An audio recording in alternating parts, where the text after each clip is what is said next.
Chapter 10, Mishnah 3. The previous Mishnah taught that one need not give a Kohen the gifts, foreleg, jaws, and stomach, of a blemished Bechor. The following Mishnah considers the law where a blemished Bechor became mixed up with ordinary animals, whose gifts must indeed be given to a Kohen, and it is not known which are the ordinary animals and which is the Bechor. If a blemished Bechor, which is exempt from the gifts, became mixed up with 100 ordinary animals from which the gifts must be given, and the Bechor cannot be identified, the law is as follows.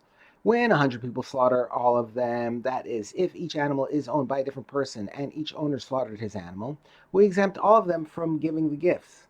None of the owners is obligated to give the gifts because each one can claim that his animal is the Bechor from which the gifts need not be given.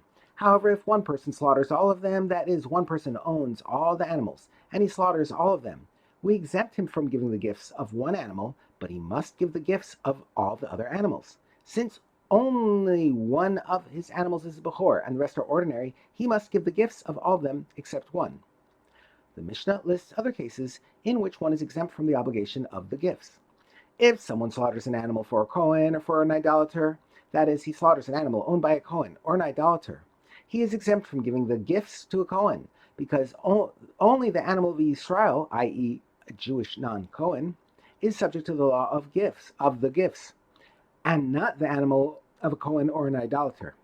If someone became a partner with a Kohen or an idolater in owning an animal, and he is therefore exempt from giving the gifts because the Kohen or idolater owns part of each gift, he must mark the gifts to show that they partially belong to the Kohen or idolater, because otherwise people might suspect him of keeping the gifts for himself illegally. Another case in which the obligation of giving gifts does not apply. If a Kohen sold an animal to a non-Kohen, and he said at the time of the sale, "I am selling you the entire animal except for the gifts," the buyer is exempt from the obligation of the gifts. The Mishnah discusses cases in which a non-Kohen sold the gifts to another non-Kohen.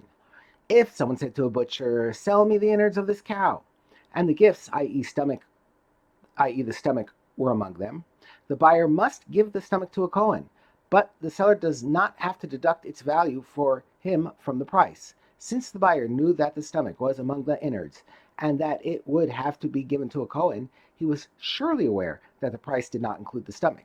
But if he bought the innards by weight, and the stomach was among the innards that were sold to him, he gives the stomach to the Kohen, and the seller must deduct the value of the stomach for him from the price.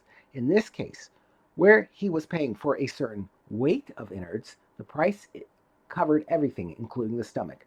The buyer can therefore demand that the seller refund him the value of the stomach.